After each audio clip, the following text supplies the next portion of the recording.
Hello, you beauties. Oh, we've got all the regulars in today. Hey, guys. Hopefully you're doing good. Is my camera freezing? Because the camera, to me, looks like it's freezing. I'm not moving anymore. But just let me know, because obviously the tech is up the creek today. So, you are stuck. Yeah, I know. It keeps freezing. I've got no idea why. Technology, I guess. I turn the computer on sometimes and it just decides to freeze up. So yeah, if I freeze up again, and you have a problem with that and you'd like to see me move, let me know in the chat and I'll give the computer a tap and see if it fixes itself. But yeah, today we're going to be doing some brand guidelines. I was looking through all of the different submissions and we've got quite a few PDFs actually that have these complete brand guidelines, and they're all so different. And I thought it'd be really fun to kind of do that in a stream as well. And I've frozen again. Oh no, that is not a good pose to freeze on. Do you know what? I think we'll turn me off today. We don't need to see my face. Otherwise, I'm just going to keep freezing in all these weird poses, and I'll end up as a meme, and you know how it goes. So, yeah, I don't know what's happening today. Technology, as always. Right, so first up, we have Castura, Embrace Coastal Chic. And this is by, I believe this one is by Maxart, who is in the chat as well, also known as Dilshin. And right, let's go into... There we go. We're in full screen mode. Oh, hang on. It's playing by itself. Let's disable that for a start.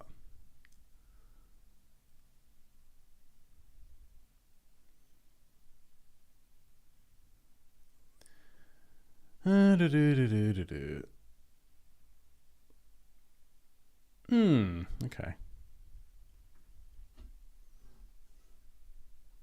Is it going to play by itself? Yeah, it is. We don't want that. So yeah, first of all, this looks really, really great as a kind of cover image. Oh, come on. Really? It's going to play by itself? Come on. Adobe, that needs to be like... If I'm pressing a key input like this, it should stop auto-playing. That's not good. How do we stop the auto-playing of the PDF? Because that should not be happening. God, technology is scrolling. Is that it? No, that's actual scrolling. Anyone an Acrobat expert here to stop it from automatically playing? Because that should definitely not be doing that by itself.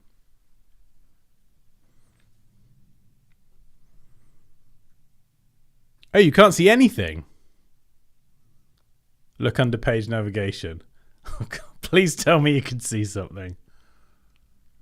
Yeah, there's... I thought it was this option here. Automatically scroll, but apparently full screen mode just wants to automatically do it. But okay, we'll have to do this mode here. Hopefully you can see this anyway. So this cover here, it looks really cool. Really, really cool. We've got these nice illustrations. Let's zoom in a bit there. And they're just so cool. And they've all got the same kind of, 3 colors. And they're just really, really nice illustrations of this model here in different poses. Absolutely love that. And then down here, we've got the logo. We've got another version of that logo, kind of more of an emblem, like a mark, a stamp. And then we've got this kind of symbol here taken from the main logo, which is pretty interesting. Mike says, "Hail, just waking up here." Oh, excellent. Fantastic. I think we're waking up here as well. The technology's waking up. It's we're off to a rocky start, but it can only get better. So again, we've got that logo over an image. So this is a great example of that logo working in a single color, which is nice. Clean contemporary logo that incorporates sun motifs to symbolize the beach lifestyle and the brand's commitment to quality and style. Okay, interesting. So this is kind of a sort of abstract representation of a sun. Very nice. And the font, that's interesting. Dilshin, was that a particular font, or was this something that you created from scratch? Like, what's the deal with the font? Reese says the tones and style of the illustration tied with the brand is really nice. Yeah, I agree. It's clearly got like a very distinctive identity, and so it's the kind of thing that I would definitely remember. And Jetty says, why not use Apple's own PDF viewer? Yeah, I think perhaps next time I will. Yeah, sorry, Danny, it's a little bit earlier today. Oh, you customized it. Okay, that's really good. Yeah, so that is a really, really good thing. And something I do quite a lot as well is take an existing font and then work with that to customize it. And this has been customized in a really interesting way. I'd love to know what the original font was. Yeah, because you've got these kind of, I forget what these little bits are called. These, is that serif? Yeah, I guess that would be a very stylized serif, wouldn't it?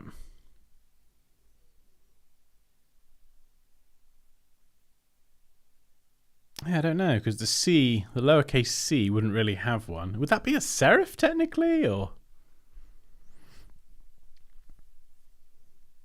Quinton says, this brand guide looks great. Nice work.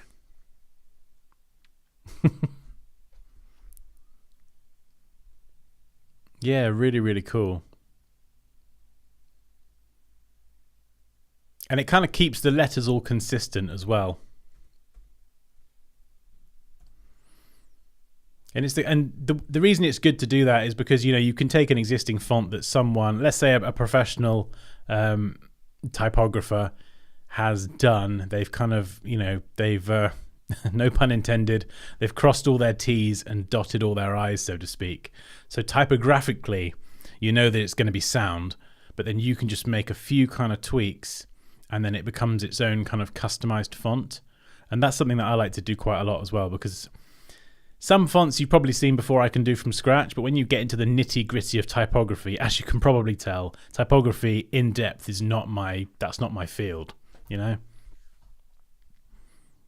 Okay, so we've got a bit about the brand essence, the vision, the values, elegance, individuality, quality, confidence, adventure.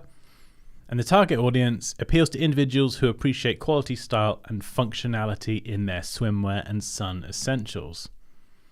Okay, so the target audience is a wide age range, fashion-forward teens to mature adults who seek an elevated beach experience that aligns with their personal tastes. I love that. An elevated beach experience. I love those illustrations. They are so cool. 10 out of 10 there. They're really cool. And the color palette as well is absolutely delicious. And it's just started raining. So if you hear a pitter-patter in the background, apologies. I cannot control the weather. Oh, interesting. So the font is boiling black. Okay, let's have a gander at this font. Boiling black font.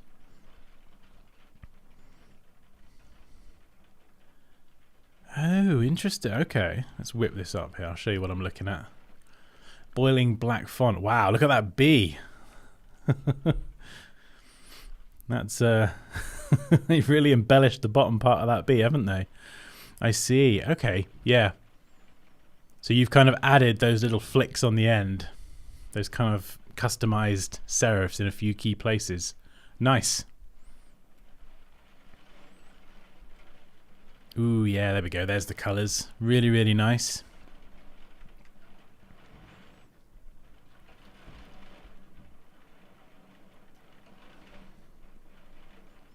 Just out of interest, can you hear that rain? Because it sounds really loud in here, but we might be all right. Sema says the work is very well done. I like the design and the fonts very much. Reese says Maxar, did you use some existing vector assets for the illustration and then just make them all match the style you were going for? Oh my... Seriously? Oh my goodness. Oh, well, I do apologize about that.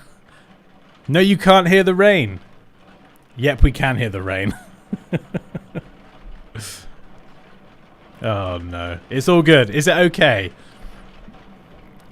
It's a nice texture of sound. It's getting so loud I feel like I'm going to have to start shouting in a minute. How's your arc building skill? Somewhat lacking, Reese. Yeah, okay, we've transitioned now. We've transitioned into background rain ambience. So this is going to be a nice, relaxing, meditative stream. Okay, so colours. Product range, swimwear, sun essentials, beach accessories, nice. Oh, okay, so I can see from these product mock-ups here, you can kind of see those colours really coming through. They do look beautiful, especially here with this kind of product mock-up as well. It even looks nice against the grey. Swimwear, more product mock-ups. Obviously, it's great to see as well because looking at the logo and the colours and everything is one thing, but when you actually see someone physically holding the product, like that makes all the difference.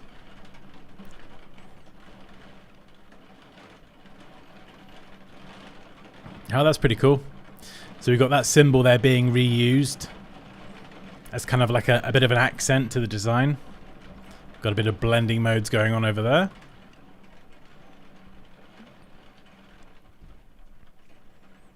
Embrace coastal chic. Okay, so this is the logo kind of with the tagline and everything. So there are those two versions there as well.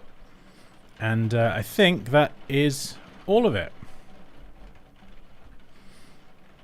Yeah, so all in all, I really love that actually. I'm just trying to think sort of in terms of feedback.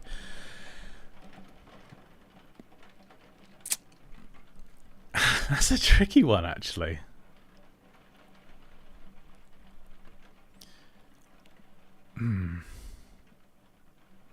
I think if I'm going to try and find something to criticize, not just for the sake of it, but I'm going to really kind of try and focus on something a bit more nitty-gritty like I would normally do, because generally this is absolutely brilliant. I think one thing that's standing out to me, and this is really minor, but the kerning here between the different letters, it feels a little bit tight, especially where that E and the M, the B and the R, the whole thing feels a bit tight. And there is the space. I think it's just that top line as well. The bottom line is a bit better. Could still probably do with spacing out a little bit, especially on these kind of corners. But this top one, yeah, should definitely match the bottom and maybe just overall have a bit more space. So that's kind of that's one thing that's standing out to me.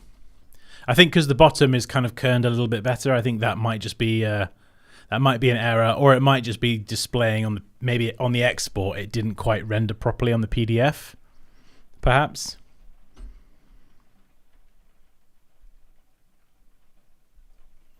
Lewis says lo-fi rain effect. We like the rain ambience. Oh, okay, all right. I won't go outside and start yelling at the sky then. If you like the rain, that's good.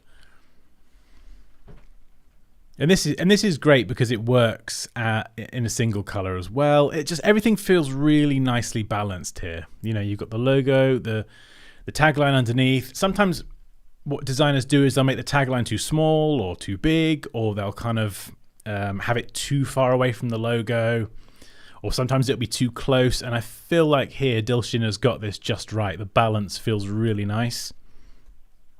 And it's nice having that in a lighter weight font as well.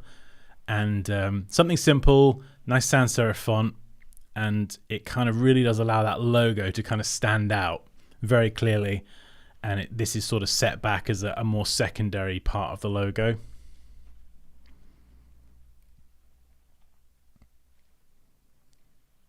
What do you guys think? I mean, I think it's fair to say everyone's very impressed. But I'm just trying to find something you know, that I could critique that might be helpful.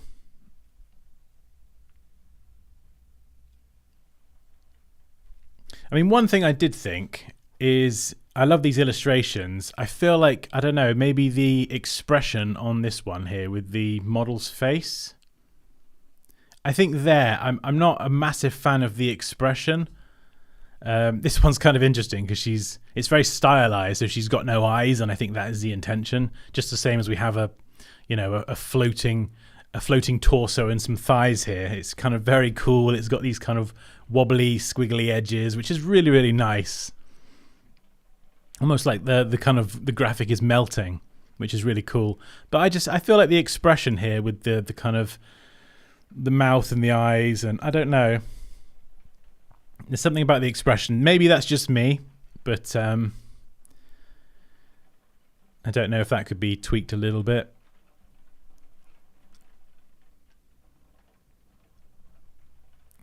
And my initial thought here was, could you streamline the color palette slightly? You know, do you need all 7? Could you go with 5? There's a couple here that are very, very similar, but again, you know, this is great. I'm really clutching at straws here to try and sort of find something that I would kind of pick out. And then we got the packaging up there. Yeah, I love these mock-ups. Really nice.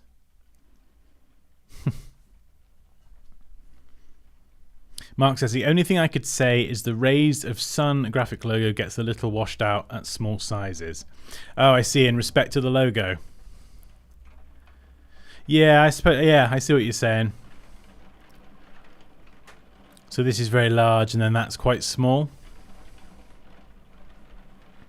I suppose you could try another version where you've got the mark here on the left, larger, and then you've got this the logo and the tagline left aligned alongside. So you could do a version like that.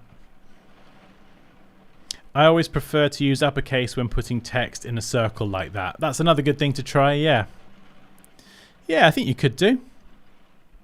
The thing that's great about uppercase is when you define these lines here, we've got line 1 and line 2. The baseline is always going to be pretty much a straight line. You might have some descenders there, but it's a lot easier to keep that a straight line. Whereas the top, when you've got sentence case or title case like this, you know, it's going to go ooh, wibbly wobbly. So the spacing on that sort of between the text and the outer line is always going to look a bit inconsistent. That's just one of the things of using like going between uppercase and lowercase. So when you're in capitals, everything's the same height. So it does make it easier to kind of keep that space visually consistent, top and bottom. That's one reason that I would go capitals, but sometimes you just don't want to do that.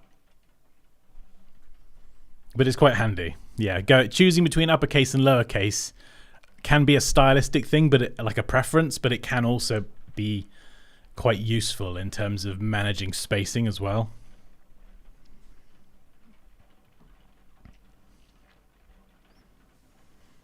Walter says, overall nice. The large Castura in black, though, is not properly aligned on the baseline. The A and C don't overshoot. Let's have a look. On black. Oh, yeah. Let's have a look. Zoom in. Zoom, zoom, zoom.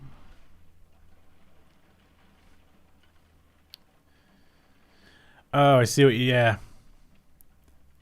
I don't think I can draw a... Can I draw a ruler?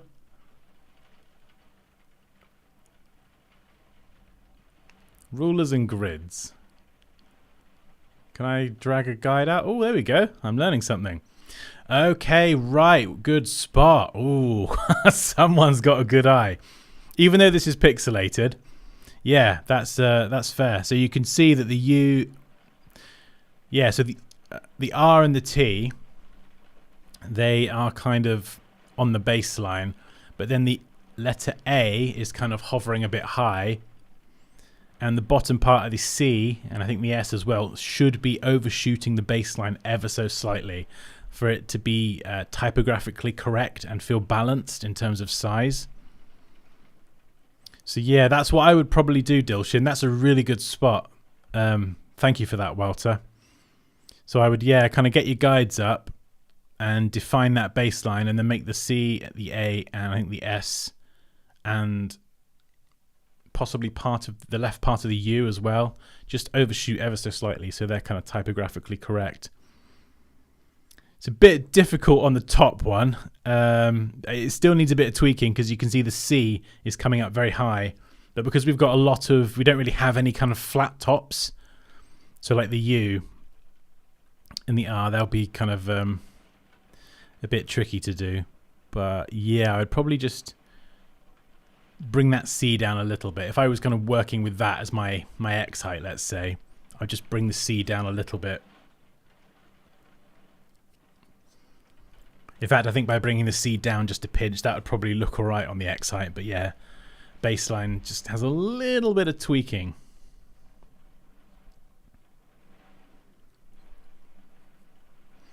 Dansky, what's your thoughts on all these hand-drawn logos lately? Just a fad. I mean, is that a thing that's happening specifically lately? It's not something I can say that I've noticed per se. I mean, I do love the thing about hand-drawn logos is that I do love hand-drawn logos because, especially if you've got someone with experience doing them, they can look typographically beautiful.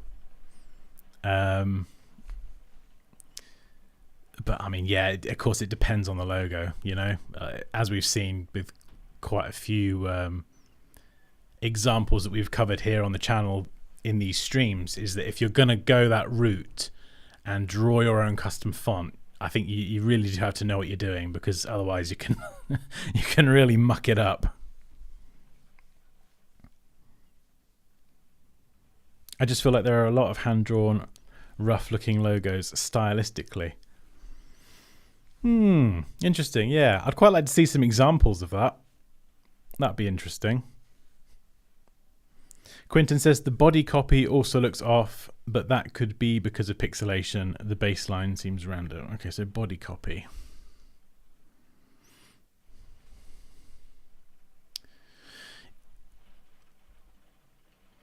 Oh yeah.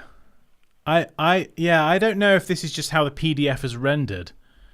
But yeah, that word confidence there. We don't have a again, very good spot. Nice one, Quinton.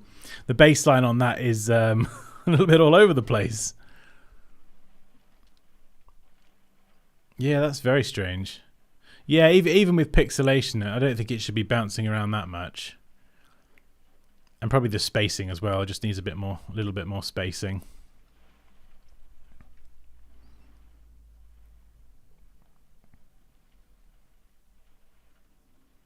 Yeah, I see what you mean, actually. There's like a little bit of a shift between characters, isn't there? Mike says, I've seen this happen on PDFs before. It's eye torture. Yeah. I not Max Art's fault. No, I don't think that Dilshin went through and changed the the position of every character individually. Yeah, I think sometimes it's just how the PDF renders. But if it's something that you're going to print, I would definitely check how it looks when printed as well. Although the thing is, it depends how you've rendered the PDF. Because a lot of times, things like text and graphics, at least from my experience, I'm pretty sure they should render as a vector. Vector assets should render. So text should stay super crisp. You know, those kinds of graphics do stay crisp in a PDF, depending on the PDF settings and the compression that you use. So I don't know, maybe this was a smaller file size compression and it's kind of rasterized the text. I'm not sure, but yeah, I'm pretty sure you can keep everything looking crispy.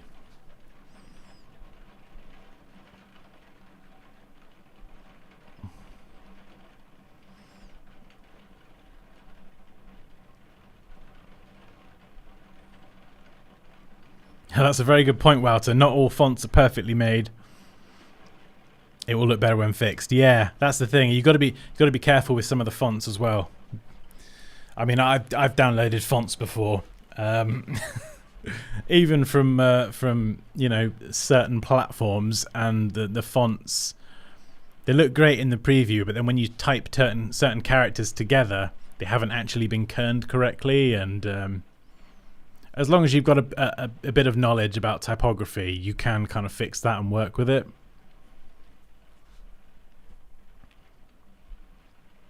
Embed your fonts in PDFs to make them vector. Yeah, okay, yeah, so you can do that. Embed the fonts. These are images are then converted into a PDF. Oh, I see. The OG file size gave me a heart attack. Yeah. Okay, that's fair.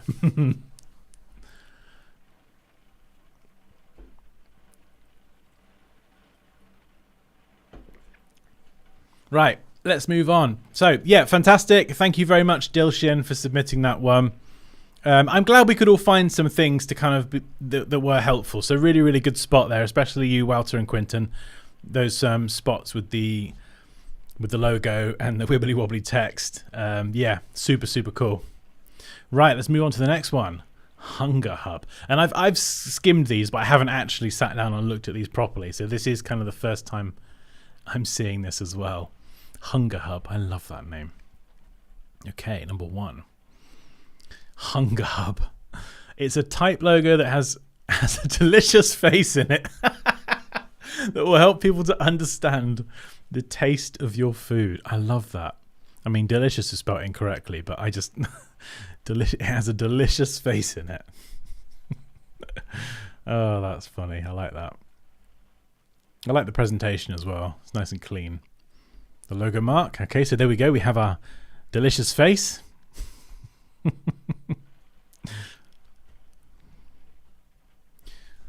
Hunger Hub is a fast, casual restaurant service dedicated to providing delicious... It's spelled correctly there. Convenient and affordable fast food options to a wide range of customers.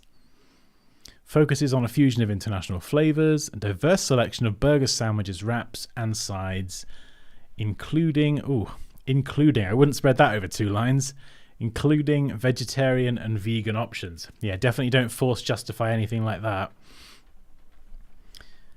But yeah, cool. Sounds really nice. I'm hungry now. Typography. Monument. Manage your work with patience. Manage your work with patience. Manage your work with patience. I mean, that does feel a bit random, having that manage your work with patience line repeated over and over again. That does feel a bit odd. But yeah, I think I get what we're doing here. This is just defining the font and the type size usage. Color scheme, nice and simple. Yellow, white, and black. Very nice. I feel like we've got a different font for the black, which feels odd. So they should be the same, ideally. Unless the font being used didn't have a 0. Possibly. If that's the case, I would just go with your O. Color scheme. These are the patterns that you can use in your boxes, walls, and many more. Cool. I gotta say, like, just the grammar here, just sort of, you know, capitals where capitals are needed, full stops, don't capitalize random letters unless they have a significance or importance. So I think the capitalization, the grammar just needs a bit of work. You could highlight these in a different color, perhaps, if you wanted to pull out the actual things that they will be used on. You could italicize them. You could make them lighter or bolder or change the color. That's just a few different ways that you can kind of pull out some keywords. And it can look quite cool stylistically as well. But here we go. We've got the usage of the pattern, the black and the white. Spell check is black magic. Hi indeed, Mark. To anyone who would like their work reviewed, submissions aren't open at the moment, but I'm going to open them up again next week. I think next week is probably the last one of the current batch of designs I've got to review, and then I will open it up again from next week. And oh wait, that's not everything. Yeah. Okay, so next. Hunger Hub. Let's eat something delicious. Delicious is spelled correctly there as well. And I love this as a mock-up as well. Like, we've got the full street mock-up here. We've got the canopy, we've got the branding, we've got the sign outside and the sign on the wall as well. I'd expect that one on the wall to be a menu. But, yeah. And I like the fact we've got two versions here as well. I don't know which one I'd go with. I think the yellow stands out more. I think the black looks smart, but it kind of gets a bit lost, whereas I feel like this has a really kind of a punchy identity, especially set against that brick texture. Yeah, it's a really good mock-up, isn't it? Hunger Hub, we've got a pizza box. Yeah, see that yellow. If you said to me, think of a fast food brand that is predominantly bright yellow with black. Like, can you think of one? I can't. I know you've obviously got like McDonald's, which is yellow and red, but this feels very, very different. And the yellow is just so punchy. Yellow is also a color that makes people hungry. Indeed, yeah. California Pizza Kitchen. That is very specific, Mike, right? California Pizza Kitchen. Let's have a little gander.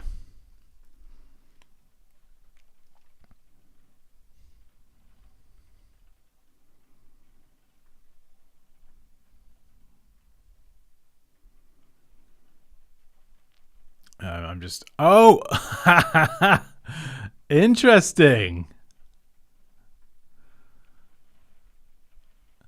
I wonder if this one is the inspiration. I don't know. But yeah, that is a good suggestion, Mike. Nice one. And this, it stands out. It really does.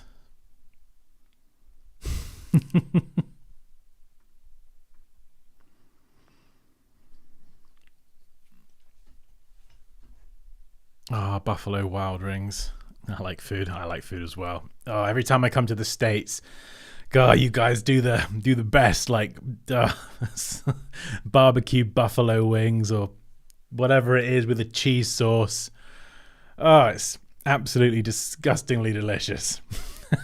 Last time I came out to the US, I think I put on nearly a stone in weight. I just couldn't stop eating the food. Yeah, waffles as well. Bunch of slobs over here. The thing is, I lost weight before I went out as well. I went to see my friend in Louisiana. I lost weight before going out. I literally put it all back on within a week. Oh, it's amazing. Smashed waffles. Okay, let's have a look. Let's have a gander. Reese, was this a troll? I just have waffles on screen now. Are you just getting me to look at waffles to try and make me hungry? Oh no, here we go. Okay. I take it back. I'm sorry. I thought you were just typing in food. Oh yeah, so the yellow and the black. Wow, that's got a really... Is that the kind of handcrafted feel you were talking about? Because that feels like every letter was drawn. That's a very interesting choice of font, if it is a font. We do know our way around liquid cheese product here. Oh, it's so good. It's so bad, but it's so good at the same time. Anyway, moving on. I do like that. I like that pizza box. I'm not totally sold. I think the pattern... I think that the whole kind of tongue sticking out thing is a bit odd. I don't know if I would see that as a face with a... I mean, it is meant to be a face, isn't it, with the tongue sticking out? I don't think I would see that. It feels a little bit abstract. And I think the pattern, it feels a bit too regimented. I would probably just offset each row ever so slightly, which would just make it feel a bit more visually interesting. Feels a little bit too regimented at the moment. Hey, Gregory, welcome. Oh, I've just realised the rain has kind of settled down a bit now. Mark says the tongue needs to be attached to the R in hunger. Oh, that would be interesting, yeah. If there's a way to make that work. Yeah, another thing I'm not sure about is I don't mind the H being stretched. Like, it feels very intentional, especially as it goes across both lines. But then the B feels really stretched and the GER feels a bit squish.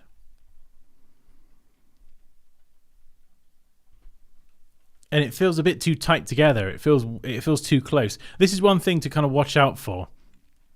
If you've got your logo over two lines, yeah, I don't think the spacing between individual characters should ever be less than the spacing between the two lines. Because at the moment, the line spacing feels like it could be fine, but they just feel too tight together. Especially over here, the GER.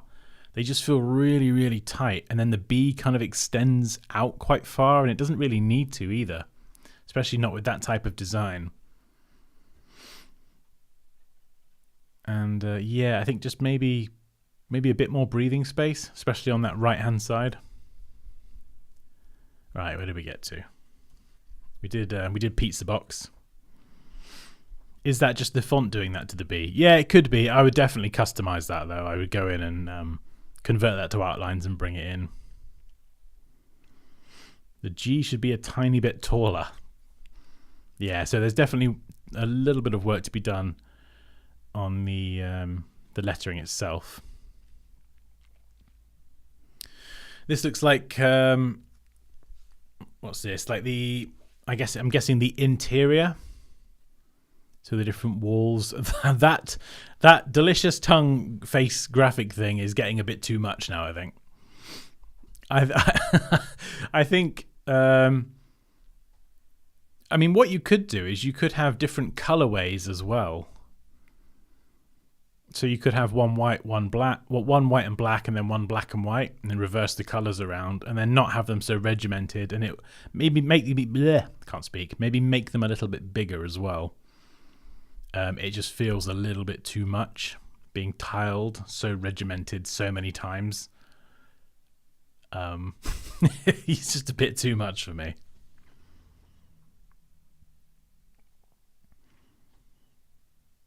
Sad says, "Sir, I struggle with color interaction. Actually, I follow color theory from the very beginning, but whenever I select colors, it makes a little bit of contrast, which is not appealing, even to me." Okay, interesting. Yeah, I think sometimes contrasting colors are ideal because, you know, of course they contrast, they stand out, and especially if the colors complement each other as well. But sometimes having colors that are quite similar, maybe light and dark shades of the same green or the same blue, they can also look really, really nice as well, and they kind of work quite harmoniously together.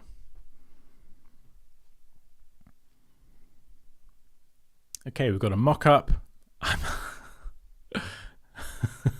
The delicious tongue face is getting a bit too much for me now. I think that's right. That's the last page. Okay, so boom, boom, boom. Let's go back. So, I mean, in terms of the brand guidelines document, I like it. It's clean, simple. It's very smart. Pages are numbered. I love the little glow effect in the corner here. The way it kind of hops around. It's very simple, and it also shows me some mock-ups of how the product could look under in different circumstances. So all good. I think the logo itself is probably where the most work is needed, and I don't think this is strong enough on its own to be used as a pattern in the way it has been. I think even here, I think it's a bit abstract. Like, you know, I understand it now, and we probably understand it more because we've got the context here.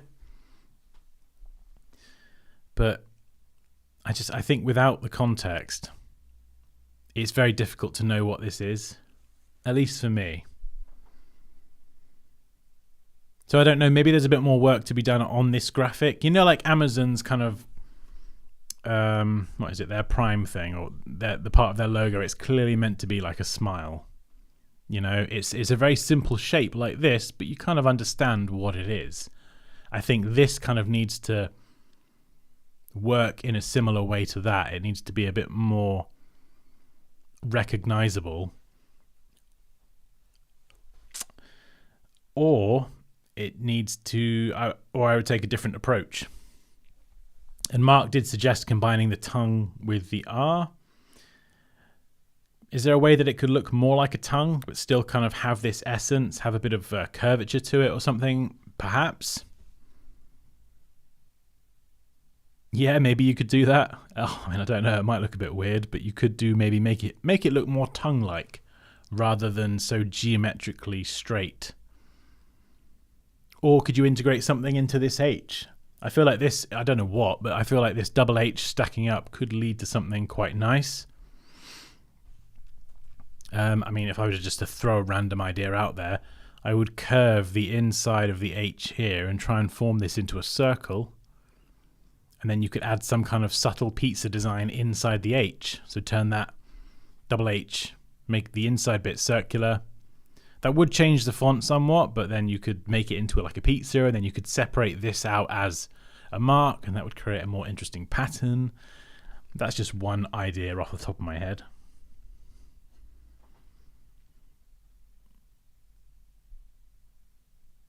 That's all right, Sarge, you're welcome.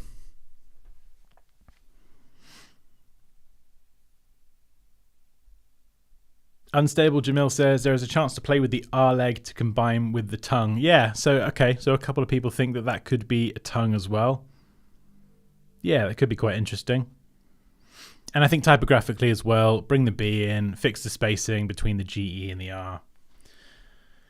And I think someone else said the G, yeah. So the G, the top and bottom of the G shouldn't line up with these letters. It should overshoot the baseline and the X height ever so slightly. Not the X height, sorry, the cap height. It should overshoot ever so slightly to be typographically correct. Because at the moment, the top of the G and the bottom lines up with all the other letters, and it does make the G look smaller. Same treatment for the U. The U just needs to overshoot that little bit more. Otherwise, it does feel smaller than the other letters.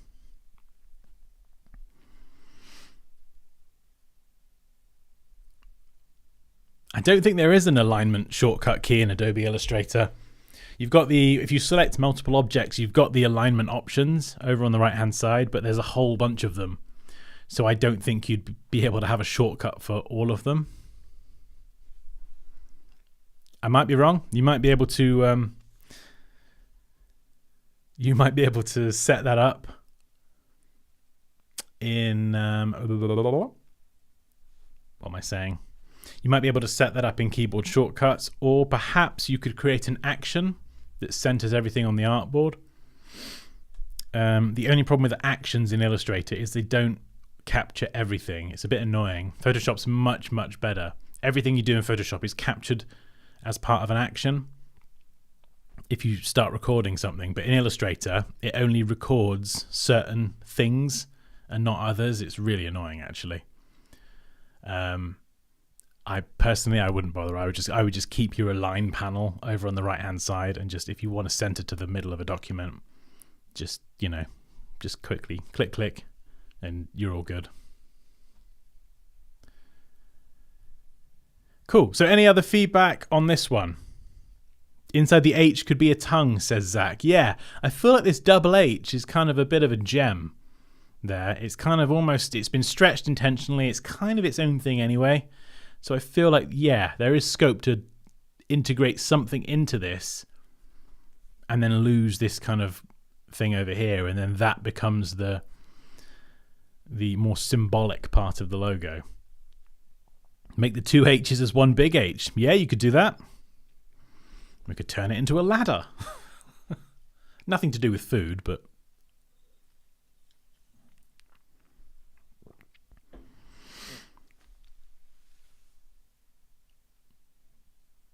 Overall, good try, says Zach. Yeah, I think it's good. I think a few sort of grammatical errors, but the presentation is clean. It's simple. I like it. And I think a bit of work on the logo and then bringing those changes through to the pattern as well. I think, I think it will look really good.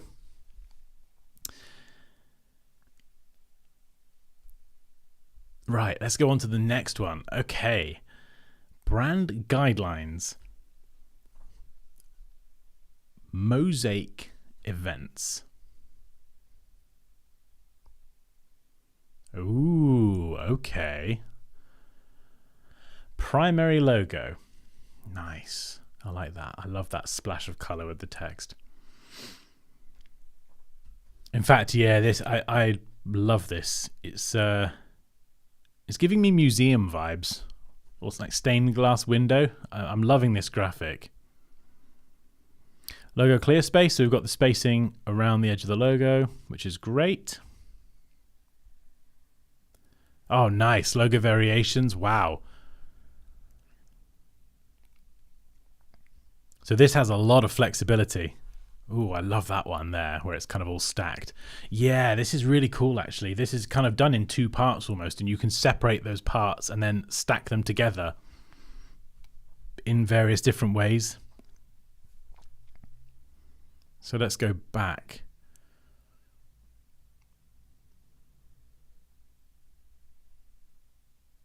Yeah, so we've got this one here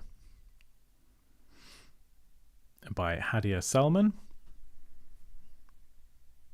And then we've got the stacked version. We've got the logo type on its own. And then the logo mark over here on its own as well. And this does have a very clear identity. And we've got a clear color palette. This bit here reminds me of, you know, on CDs or whatever. Or CDs. God, that's saying my age, isn't it? You know, where it says like explicit content or explicit lyrics, like the warning for parents. It reminds me of that a little bit.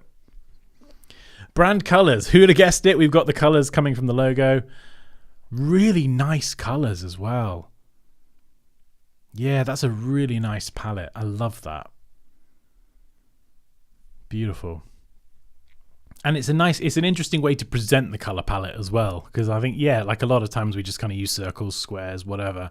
And this is actually using the logo itself as well. So it's very, very considered.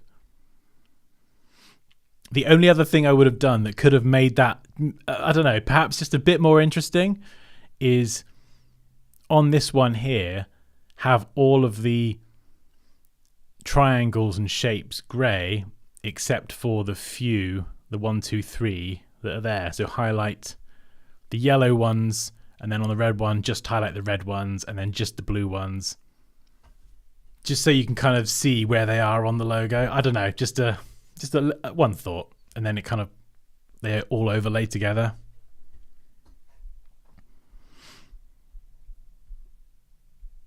And then we've got the full color version here. We've got the reversed out version as well. So fantastic. This works on light and dark backgrounds.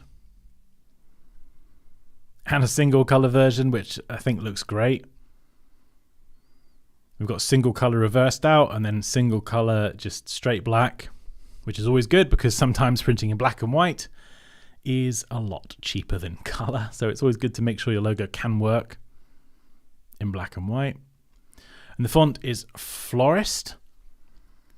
And again, it looks like they've done the same thing here, unless I'm going to assume that that isn't actually a character. It looks custom. So they've taken that existing font and then they've customized it by changing that part on the A and then bringing that through to the C. And then underneath we've got avant-garde Gothic Standard.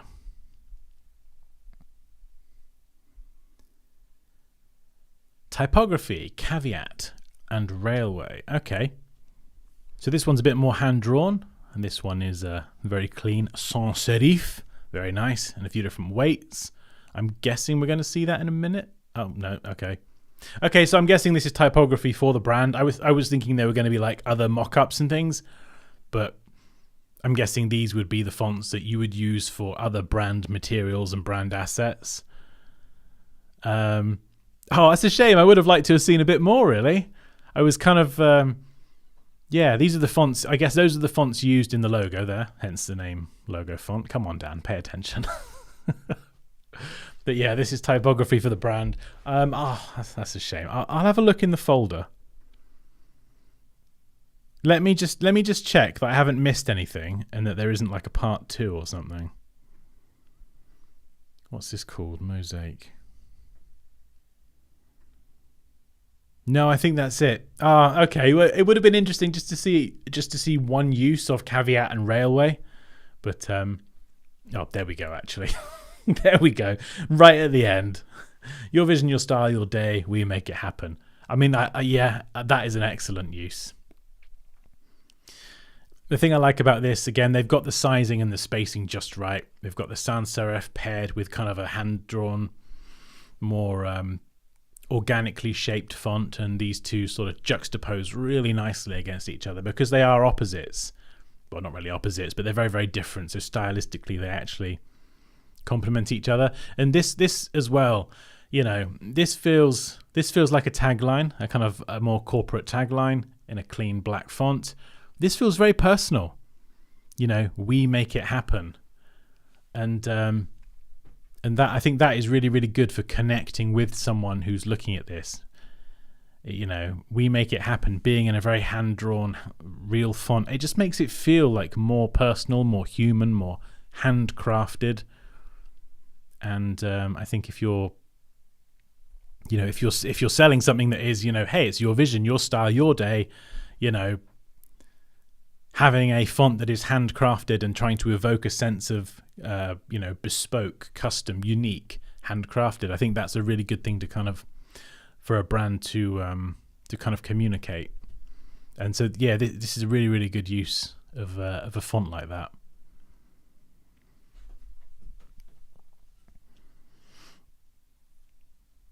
First impression looks really cool, very nice, good presentation, very cool colors on this one, kind of Olympic-esque. The blue looks similar. Is that okay? That's yeah, I think it's all right. I see what you're saying. They could be a little bit further apart, but it's not something I would sort of pick out and say they need to be more different. I think the sort of turquoise color works a bit better than a green, because, you know, your red, yellow, green, and blue is kind of a very, you know, it's been done a lot. I'm looking at you, Windows. Or Microsoft. No, Microsoft, Windows. It's all the same thing. But yeah, no, it's a nice palette. I like the logo as well. The way this kind of, you know, it has a unique feel to it. I think one of my favorite aspects is the way it's kind of been designed with these boxes and the way it has that flexibility. And I absolutely love this. You know, you really can flex this logo in so many different ways. It would make a great app icon if there was such a thing. I love the vertically stacked one, and it just maintains a really kind of consistent feel for the brand no matter where this is going to be printed. And it works in all these different colorways as well, so it has the flexibility that any good logo needs. And the presentation of the PDF is just first class as well. Like, even up here, like the triangle aligns directly to the center of the O. Sometimes the alignment can be off. It's just, in terms of the design of the brand guidelines themselves, everything is just really tight, spaced apart correctly. Great use of breathing space. It's just a really, really fantastic example of good presentation as well.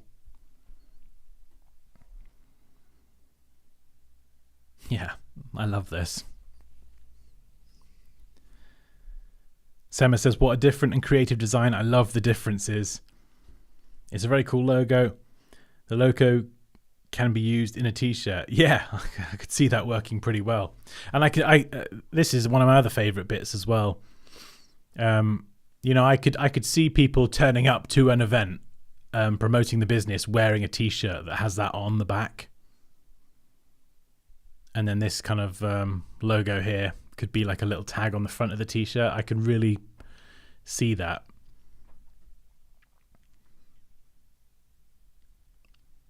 Yeah. And it's interesting with the logo as well. You know, it's a company about organizing events, and this just kind of, this sort of abstract collection of shapes, it just feels very contemporary. And it kind of, I don't know, yeah, it kind of is relevant. You know, you get lots of different types of events. Lots of events have a lot of pieces. You know, when you organize an event, there's so many different things you've got to consider, and it feels like this mark is those pieces coming together. So it does feel very, very suitable. And it's also giving me stained glass museum vibes, but that's just me.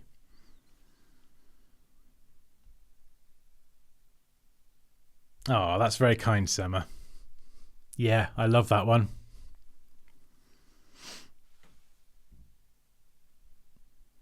Okay, next up we've got Pixar. And this is by MaxArt, aka Dilshin. And this one is awesome. And if you may have seen some of Dilshin's work before, we have featured it quite a lot in Design Review, and it's typically the Photoshop, photo art stuff, and which is absolutely excellent every single time anyway. And so it's interesting to see something like this, bit different. So we've got the logo, Pixar. Let's go down. Oh, we're straight into it. Okay, we've got different colorways. Oh, nice. We've got like an abbreviated version as well. That's good. It's an interesting bit of flexibility as well. And it's interesting actually, because the way you say the logo, if I say Pixar, and then you look at the PXR version, this short one here, Pixar, it's kind of how you would say the shortened version as well. It kind of sounds the same. Is that necessary? I don't know. There's a bit more to this PDF, so maybe we'll see that in action. But also nice textures. Some subtle textures on the back here as well. And we're starting to see like a really specific color palette coming through as well. Oh, look at this. Look at this. This is very very stylized. I love this. So typeface. I'm going to cock my head to the side. What do we got? Pixar. Primary paladins. Secondary OCR-ABT. Okay, so I'm guessing those are the fonts. Lorem ipsum. I think you could add some meaningful text there. I think lorem ipsum's fine, but I think for someone looking at these guidelines or as a client, I think, yeah, you could add something relevant to the business. Or just, yeah, add something a bit more meaningful there.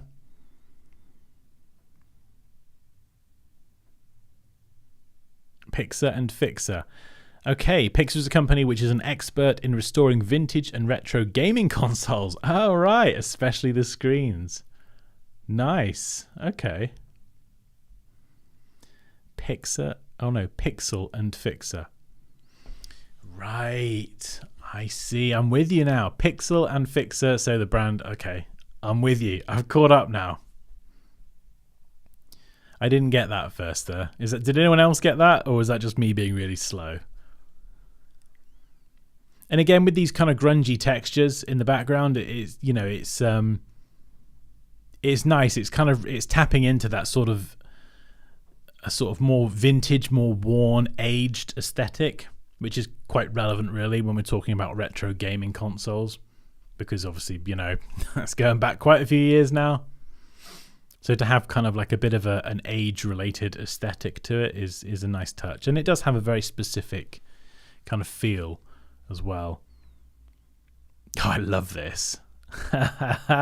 This top left one, that is so retro. Oh, wow.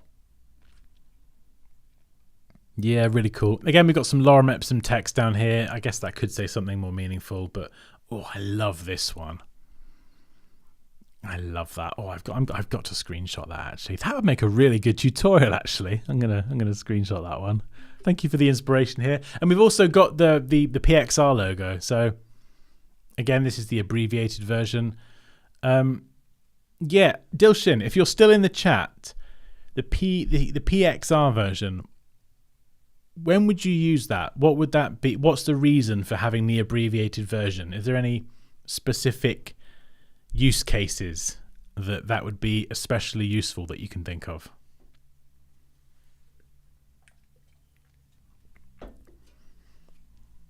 Quentin says this is giving Atari / Amiga game consoles vibes. Very nice. Yeah, I think this is kind of similar to the Atari logo, isn't it? Yeah, super retro. It was for their cloths pin. Oh, okay.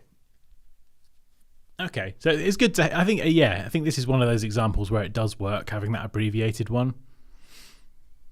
Yeah, so I suppose very, very small spaces, it would kind of give you the flexibility there. They wanted a smaller version because of the cost. Oh, right, so the cost of a pin and with the larger one might have been a bit too much. I would love to see these in a cyberpunk setting. Yes. Crazy wavy lines. Whoa, that's trippy. Again, combined with a beautiful texture. Lorem ipsum, Dola sit amet. That's interesting. I'm not sure what this is that I'm looking at. So I think from the brand guidelines perspective, it'd be nice to just have a bit of context as to what this is specifically I'm looking at. I think it looks really cool. It's really clean, but then we've got some like light flares in there as well. But then there's these certain bits like up here on the top right that looks like this kind of pretend pixelation. Oops, where have I gone? Same, yeah, down here, this sort of shapes blending over each other. It just, looks really, really cool. Whatever it is I'm looking at, it looks cool.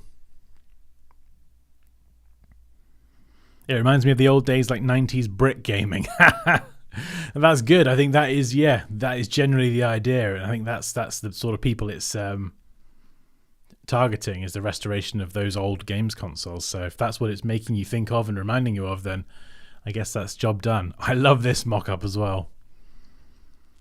Super retro TV, bright red, matches the logo. Yeah.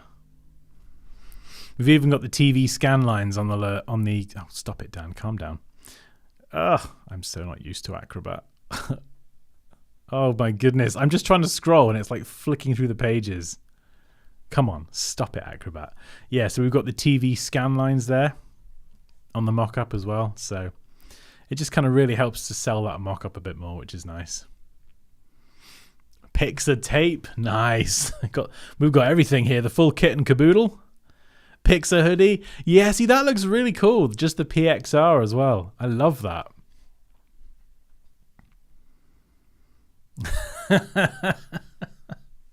We've got the Game Boy restoration with the Pixar logo on screen. It would have been nice to see Pixar with an actual pixelated effect on screen then. That would have been really nice.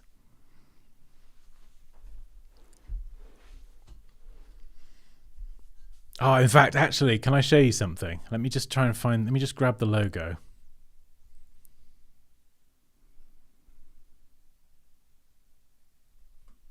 Just while we're here and we're talking about pixelation, I just want to show you something. You'll like this. Well, I hope you'll like it anyway. All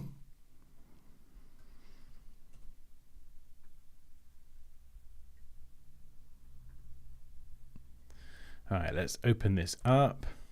Invert it. There, change the levels. Boom. Right, we've got black logo on white. So what I can do, let me see if I can remember how to do this. You can go up here and you can go to pixelate, and then you've got Mosaic, and you can of course do this, and you can you could create a pixelated version of that logo for the Game Boy. And this does have like a lot of the, it simulates the actual pixelation. Something else you can also do though is you can add an adjustment layer, which is a threshold one. This is something that I use very rarely, but it's great for this. And if you adjust the threshold, you actually get like a black and white, no gray, no fluffy edges, proper pixelation. So if you wanted like Tamagotchi, kind of like that, you want just every single pixel, then you can get that with this effect. So that's how it looked before, with the kind of blurry pixelation. And then you get like just pure black and white pixelation there. And can you convert that to a smart object? Yeah. So there's a quick, I'll just throw a quick pixelation tutorial in there as well.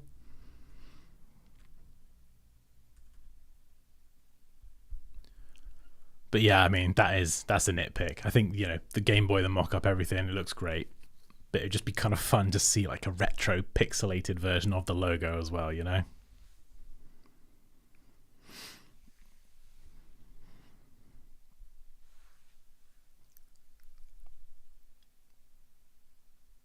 Yep, so another Game Boy mock-up. I love that. I don't. The Game Boy didn't exist in those colors, at least to my knowledge. But it's not. I just love it when the mock-up kind of reflects the logo as well. There's something about it that just feels really kind of cohesive. Designed by Dilshin Kanamge. Kanamge. Did I pronounce that correctly? Oh, sorry, it's Dilshan. I've been saying Dilshin for weeks now. Dilshan. Okay. Oh, I'm terrible with names. I'm trying my best though. Yeah, I absolutely love that. And you can tell that's so different as well from the other ones we've looked at. The last one was like super, super clean. And I think with this one targeting, it's an expert in restoring vintage and retro gaming consoles, especially the screens. Yeah, I think this is absolutely perfect for the people that it's targeting. And the logo, even though the logo is modern and clean, it really does it does evoke that kind of retro feel with the angles, the simplicity. You've got the pixel up there as well. Especially this bit around the R. The R would normally be kind of like curved, and it's just all very squared off. And yeah, I really do like it, actually. When I first saw this logo the other day, I had a little look at this the other day. Just the logo on the first page. And I just wasn't sure about the X. And it's just very kind of ziggity-zaggity. And I kind of, at a glance, I was like, not sure about that. But actually looking at it now a bit more and having some more context behind it, I think it's absolutely brilliant. And I think it's perfect for the audience that it's targeting. And it has a very clear, memorable color palette as well. The black, the red, and then this kind of, I'm not sure what you'd call this color. It's not quite beige. It's like what would you call this color here? It's just the color of like a plain, boring wall in a house or a flat, really, isn't it?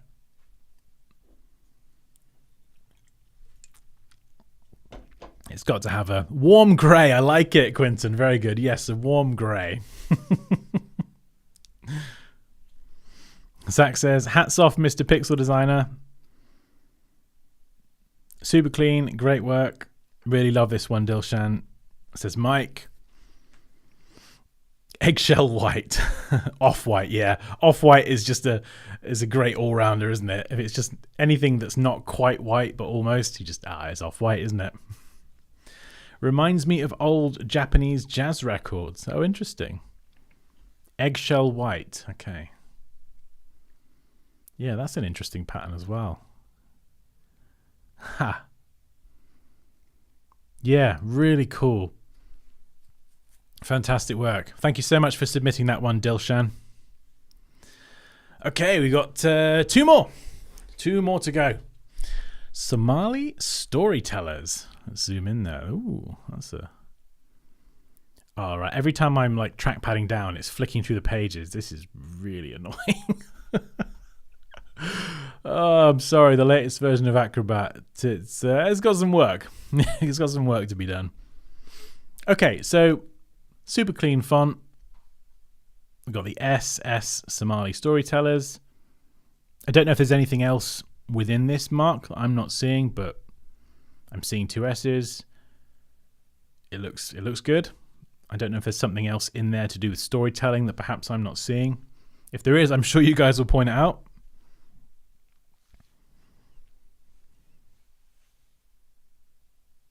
Oh, I'll catch you later, Reese. Cheers for joining, man. Have a good week. Khaled, that's mine, Dansky. Excellent. Okay, so Khaled, seeing as you're in the chat, is there anything else in this mark that I'm not seeing? I might get to it in a minute, but what inspired this mark? I can see the two S's, but is there more that I'm perhaps not quite seeing? Ooh, interesting.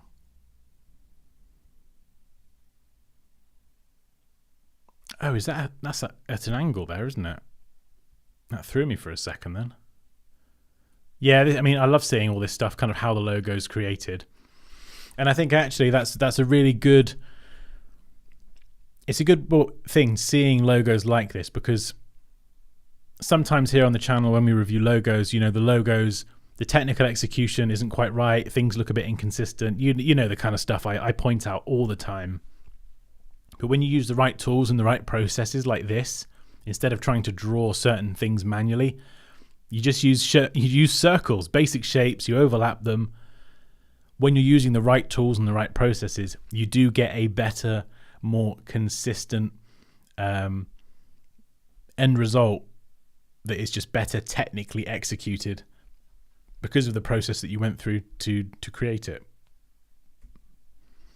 The logo features an elegant and contemporary letter S design that embodies the essence of media, human stories, and ideas. The letter is carefully crafted with smooth flowing lines to create a sense of fluidity and connectivity. Okay. Oh, nice. Wow. That's slick. That is slick.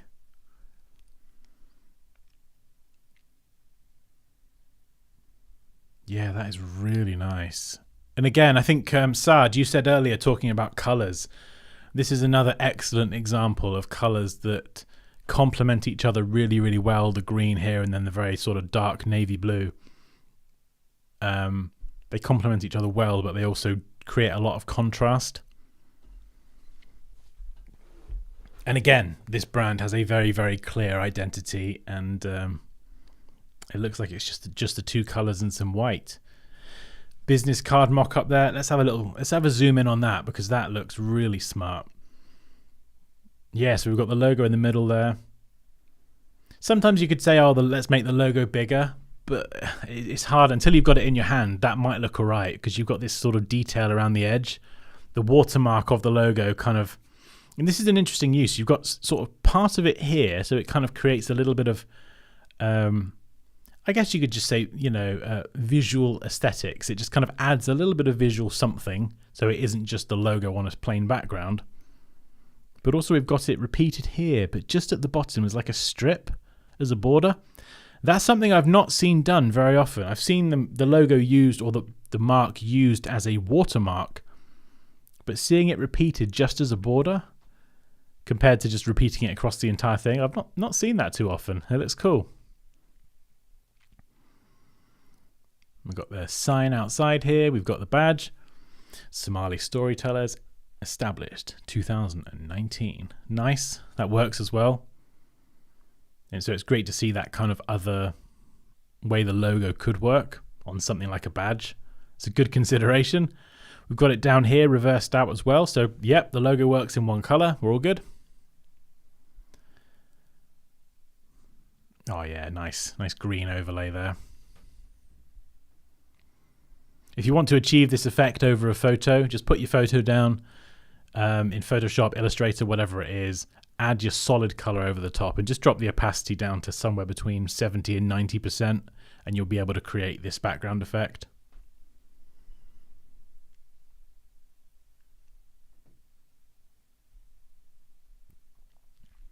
Quentin says the colors give quite a corporate feel. Sama likes the color combination. Nice. I like seeing it on. It's nice seeing it on the corner of a step as well. There's something interesting about that. It's like balancing on the very edge. Yeah, that's interesting. It's an interesting mock-up. I don't think I've seen that before. But it's nice kind of, yeah, It's like a mix of you've got the corner step or corner of a wall from the real world, but then you have just plain background. So it's kind of like it's a bit of a mixture of a photo and then just nothing. Yeah, it's nice. And we've got it there. Floating business card. I'm not entirely sure what's going on here. We've got a little bit of a janky bit here. I think that might just be a glitch or an error or something, but we'll ignore that. Another type of business card, or I'm guessing maybe perhaps that's the other side of the business card. If that's the case, you probably don't need the logo again on the other side.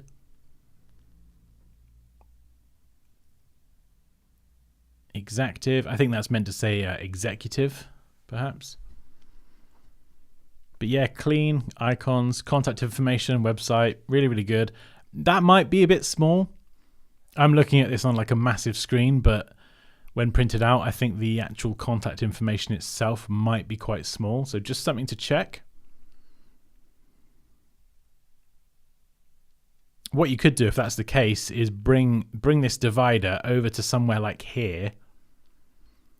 And then you could either have just the SS mark in that space, or you could have Somali storytellers on its side down there, really, really subtly as a watermark. And that would give you a bit more space to make the contact information bigger.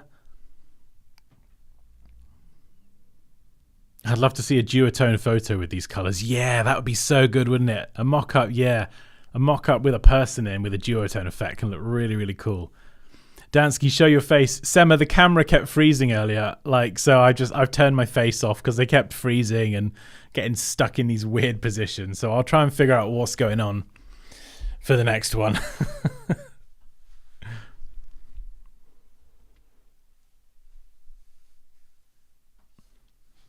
Oh, awesome colored. Yeah, this is fantastic. It's in terms of the presentation as well, it's first class. It's really, really professional. Even this, this is like an identity tag. This looks like a really, really high quality graphic.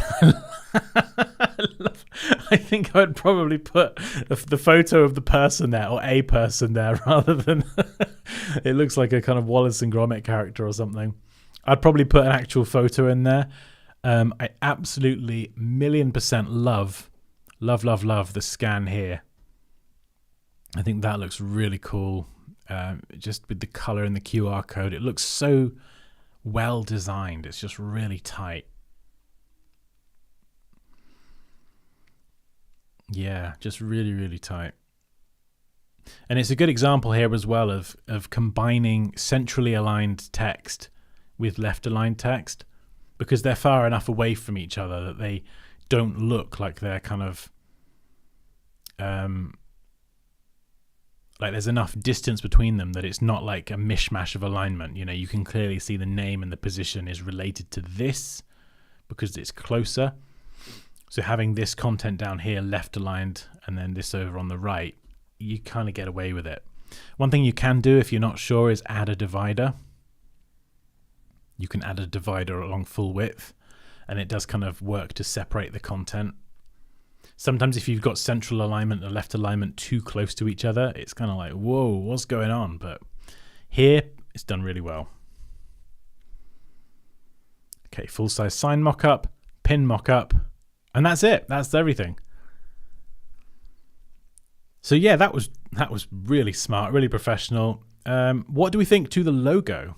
We've had a look at all the mock-ups. The presentation is top notch. Acrobat, will you calm down? I think we're going to be using Apple Mac Preview or whatever it is next time. I love the Playmobil version in the mock-up. Jatty says, nice work. Danny says, I've been popping in and out today, but this is some fantastic identity work. Quebec says, amazing.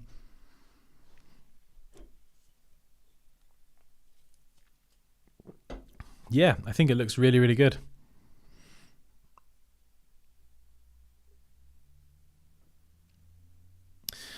Yeah. I can clearly see the SS in the logo. I think on its own, it's probably, I mean, it is quite abstract on its own. So I think with the text alongside it, it does kind of give it a bit more context as to what it is.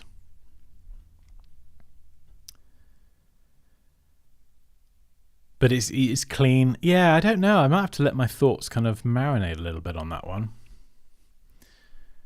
I mean, technical execution is first class, as you can see here, you know. You can see how this logo was made, and by making it this way, the technical execution is just on point. And the colors are really nice. Yeah, I love it. Yeah, that's really, really good. Thank you so much for submitting that, Khaled. Your comments make my day really. Oh, thank you for submitting it. It's been, I think it's fair to say we've all had fun reviewing that one. In fact, generally, the standard of work today has been absolutely fantastic. Like, it's honestly been an absolute pleasure going through such a varied and high standard of work. It's really, really, yeah, it's great. Right, last up, East Max. I don't know what that means. 2023, that's all I recognize. Oh, well, I'm gonna have trouble explaining this one. It looks like, I don't know if that's Russian or Ukrainian, or I couldn't tell you. It's an Eastern language that is foreign to me. I've got no idea what it says. So if anyone can read this in the chat. Quinton says, all the work today's shown has been amazing. Absolutely, it really has. Sushi Douchey, hello, welcome. Okay, so I'm going to be only able to provide limited context to this one. So I'm just going to look, I'm just going to tell you what I see as I see it. Yeah, so if anyone can understand which language this is with the Cyrillic characters and everything, then go for it. Try selecting the text and popping into Google Translate. I mean, does Acrobat have a translate thing? Can I translate the whole PDF? Hang on. Let me just look this up. Adobe Acrobat Translate PDF. Oh, hang on. Go to Tools and select Export.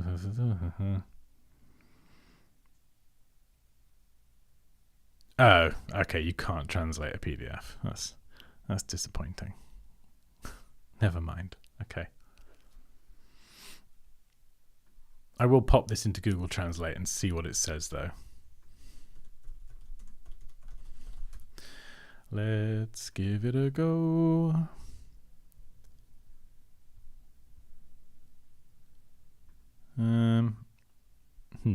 It says the language is Latin. That's definitely not Latin. Not that I'm a native Latin speaker, but I'm pretty sure that isn't Latin. Oh, God, could be Russian, Serbian. Let's try Russian. Oh, Russian. Hey, we got it. It's translated it to something. Okay. Basic logo. The logo combines three key conceptual elements, organically integrated into its structure and representing value aspects of the company. The first one is three stripes, which express the idea of stability and reliability.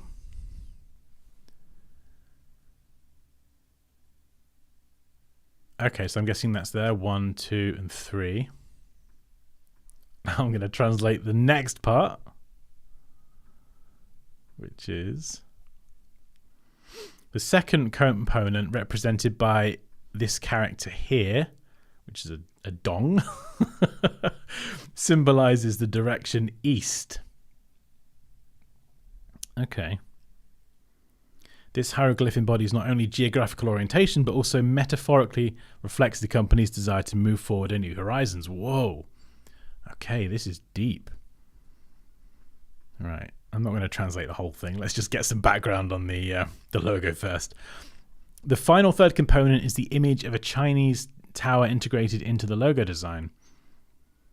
This is a symbolic element which affirms the company's connection with the Asian culture, giving the logo a deeper meaning. The tower also tries to establish a clear visual connection between the company and the wealth of Asian cultural heritage, emphasizing the direction and background of the company. Okay, interesting.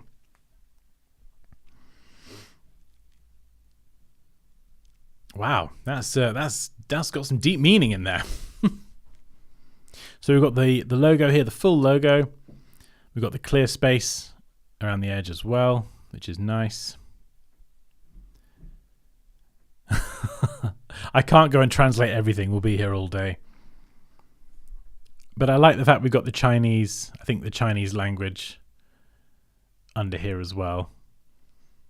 Yeah, so it's a design for I think a Chinese company, and the brand guidelines are in Russian. They're really making this easy for me, aren't they? Oh wow! Oh, I love this. Okay, right. So these are they're great. They look fantastic. Very versatile. We've got the logo. We've got the logo mark. We've got it with these kind of. I need to calm down. I'm getting a bit excited. So we've got these subtle shadows here, which is a really nice kind of touch because it makes the logo feel like it has some depth to it, which is actually funny because I think that's actually in this week's video that'll be going up later this week, and it will kind of show you a technique to add how to add that kind of depth to your logo designs. It's really easy actually, and yeah, so hopefully you'll enjoy that one. But then we've got another use of this logo where we have East Max written, but then we have the Chinese, I'm guessing the Chinese version of that underneath as well, which is a really nice touch. I think kind of similar to how Superdry do it. They've got a lot of the sort of Japanese language on a lot of their clothes sometimes. I love Superdry. If there was a brand that I would be like, just, please sponsor me, it would be Superdry. I love their clothes so much. So we've got the logo reversed out. We've got the logo in black. I think it looks great personally. Oh, Acrobat, stop moving to the next page. Okay, so we've got the gradient version there with a bit of depth. We've got the solid version. We've got an app icon. But this bit at the bottom... Oh, my God. Acrobat's driving me insane. Oh, dear me. Okay. So we've got... so I think that's what it referenced at the beginning, which represented stability and reliability, something else I can't remember. Then we've got the symbol here, which I think is the dong, however you pronounce it. And then we've got this bit here, which represents the kind of the Chinese heritage and the culture and the wealth side of it, I think. And they've combined all of this together into this mark, which is really cool, actually. Yeah, it's really interesting. Even the way these lines kind of curve up on the bottom edges, kind of like these buildings. It's sort of these types of beautiful structures are very kind of symbolic of Chinese culture in general, I think, in terms of their architecture. And it's been captured in a very simple and symbolic way. Yeah, interesting. Oh, thanks for stopping by, Quinton. I'll catch you later. Coach Dan, can you please explain the seamless pattern? Which seamless pattern is that, Zach? I got boxes to pack for our move next week. Oh, you're moving? Oh, wow. How far have you got to go? Are you moving far away from where you are now? In fact, Quinton, whereabouts are you in the world? Are you in the US or... Sorry, I'm being nosy now. Cape Town. Oh, okay. Interesting. Cape Town.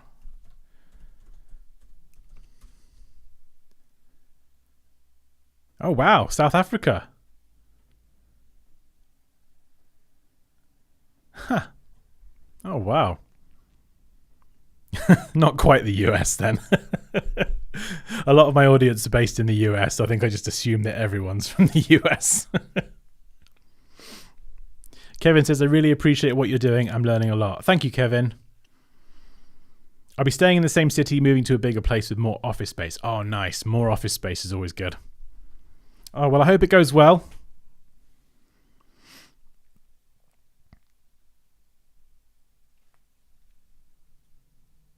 Poland, Kenya. Oh, amazing. Okay, so that's the inspiration behind the logo. We've got it working. We've got a lot of flexibility. Kind of like on the Pixar logo, but slightly differently. We've got the full version here. We've got the version with the Chinese language underneath, but we also have a smaller, really condensed version that still has the Chinese language and the text, but it's stacked. So it occupies a smaller space. It's still clearly the same logo, but it just gives the brand more flexibility depending on if they need it at a smaller size. We've got the app icon there as well. Presumably that's an app icon. And a bunch of different colorways. There's quite a few here. This is interesting. I love the red one personally. Yeah, I'm not... Okay. Right, if I had to guess here, and I'm guessing because I don't speak Russian, I'm guessing that what this says is these are like acceptable uses of how the logo can be used, and my guess would be that these aren't. Just I'm guessing that because I think these look not great, and these do. Primarily because of the contrast. You can see here the contrast is so bad between this bottom one. It actually kind of makes the edge of the lettering vibrate a bit when you look at it, and it's kind of hard for your eyes to focus on. Up here in the top right, we don't have enough contrast. So that might kind of not stand out in some use cases when printed or on screen displays. This one here uses this green. It just looks horrible. So I don't need to go into why. It just, please, no. And this one up here, the blue is too similar. Yes, you can use lights and darks together nicely of the same color, but here it's just too close and there's not enough contrast again. So I think that's what that's alluding to there. Gotta go as well. Have a lovely day, Dan. Good day to you all as well. Thank you, Dilshan. Thank you for stopping by, man. Have a great day. Wish you all the best from Hungary. Oh, thank you. Thank you very much. East Max Blue. Nice. Okay, so the hex value is 2A5CE8. So these are the specific values. We've got the RGB, CMYK, so they're covered for print as well, which is good. That's a very nice blue. And we've got the font, SFT Shifted Sans. We've got some characters. And then specific sizes and different weights. So there's the main one from the logo, but then they're clearly using this font for other reasons as well. And then what have we got here? I'm guessing one of these... Oh no, it's the same word. So Futura PT Book. So there's a couple of fonts here for different uses.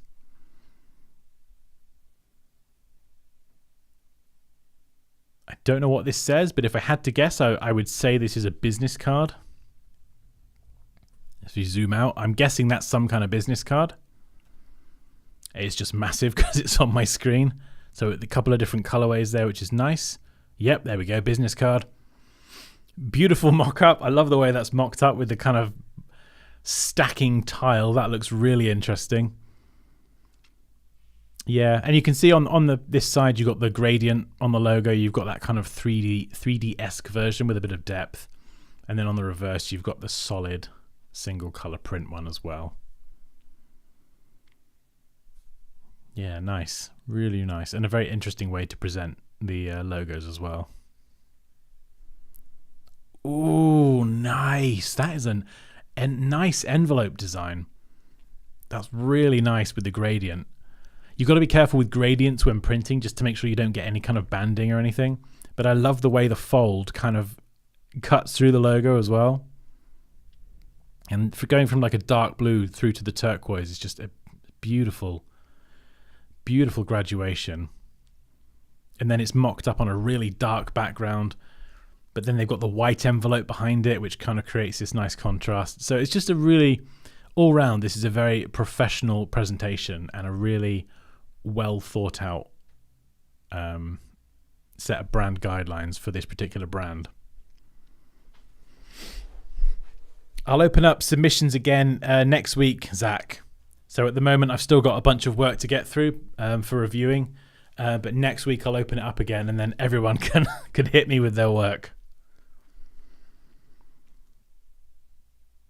Okay, journal notebook, property of.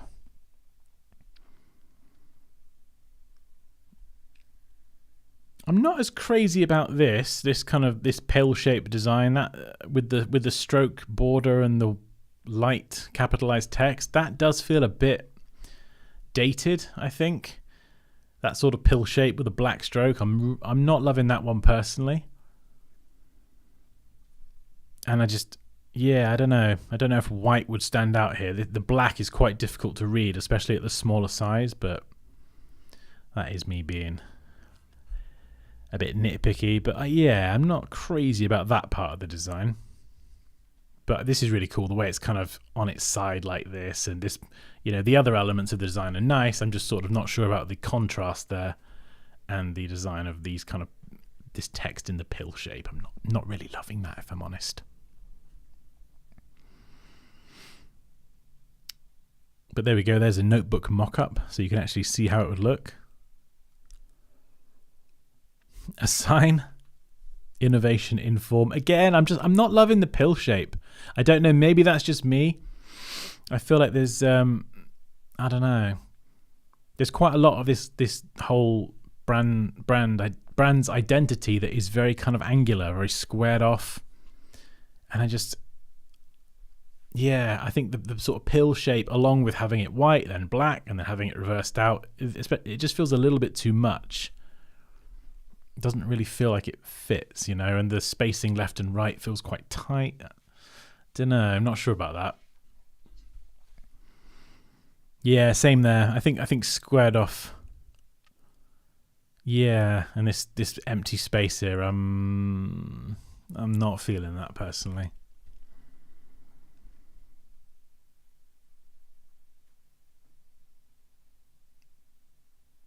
Okay, so this is the website. Yeah, again, innovation, big space. It's an interesting kind of piece of stylized design. I'm just not feeling it. Having innovation in, and then this kind of trailed off. It's just too many different types of designs and styles and colorways, and then there's a massive gap, so you don't really read it as a sentence. There's just a little bit too much. I think it's just a bit too much on the old creative side of things there. Okay, so there's the website, and that is the last page. Boom. So let's go back to this one. It had the logo on in all its glory. Love this. Let's just zoom in nice and close and get a good look. There you are.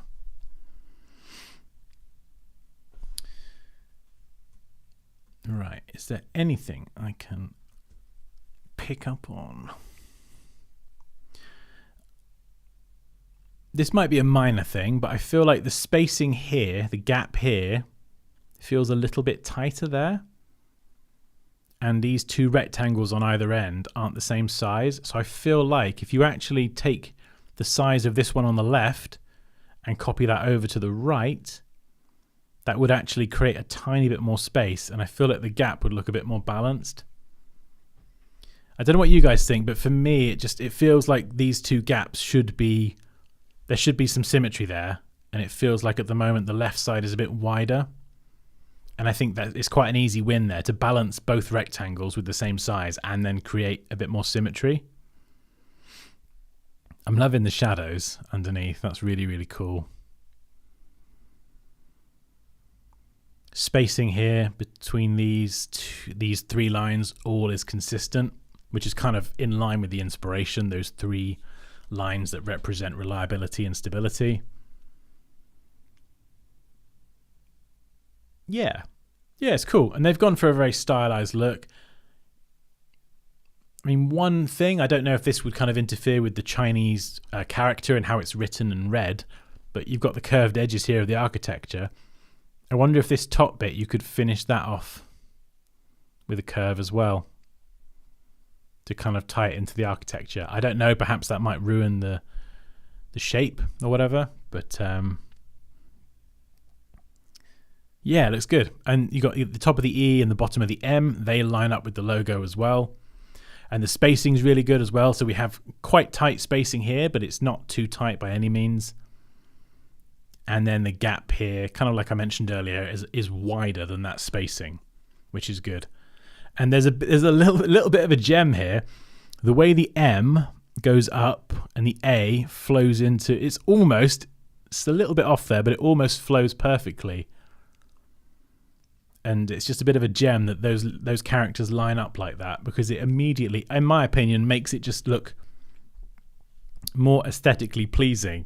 Even if someone looks at it and doesn't necessarily know why they find it pleasing in that way, it's just very kind of pleasing to the eye to kind of see those little consistencies if you can kind of line letters up in certain ways. Obviously, don't do it and break your kerning if it's going to mess things up. But sometimes the stars align and you get a little win like that, which is nice.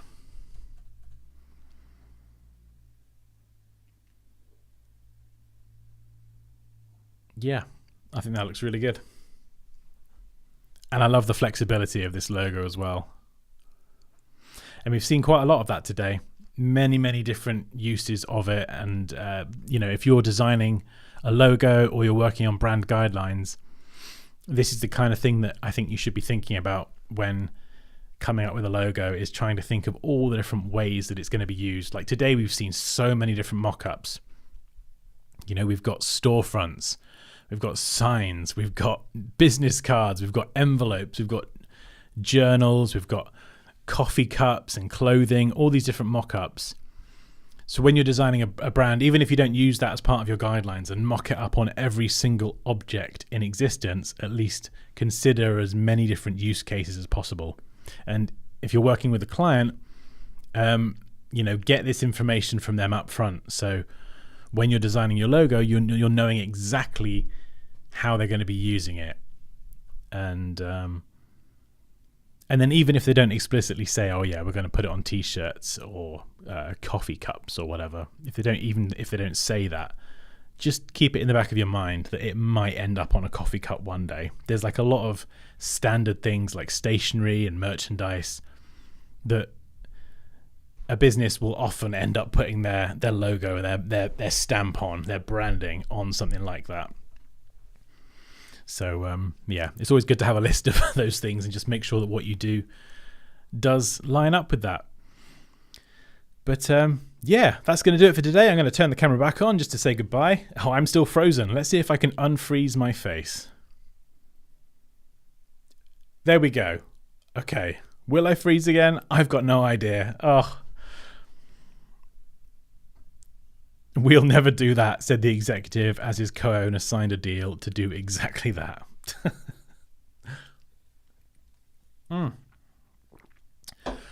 Oh, right. That's it from me. I got to go to the gym now. I got a busy day ahead. Oh, I've frozen again. Never mind. Let's get rid of my face. So thank you to everyone for joining the stream. Thank you so much to everyone for submitting such fantastic work. I hope you've enjoyed today. I've had a ton of fun reviewing this. Max Art, got to go as well. Have a lovely day, Dan. Good day to you all as well. Good day to you, Dilshin. Was that from before? That might have been from before. Yati says, Frozen, nice sesh. Thank you. See you next week, Zach. Why doesn't your chair spin at the end of your videos anymore? It does sometimes. It depends on how I record them and the outro. And thanks for the streams, Dan. You're very welcome, Johan. Ciao, hustlers. See you later, Lewis. Thanks, everyone. Always fun times here. Exactly, Mike. These are the highlight of my week. I absolutely love doing these streams. And it's always fun hanging out and reviewing and critiquing and picking holes in other people's design work. It's fantastic. We'll have to put my work up on the chopping block at some point. That'd be a good one. I've got a collection of my work from the first 2 years of my career, and it's always interesting looking back and seeing the kind of work that I was doing 15 years ago. So I don't know. Maybe we'll serve that one up one week, and you can all critique me and mine. That'll be interesting. Right. Have a fantastic day, guys. And I will see you later in the week. Catch you later.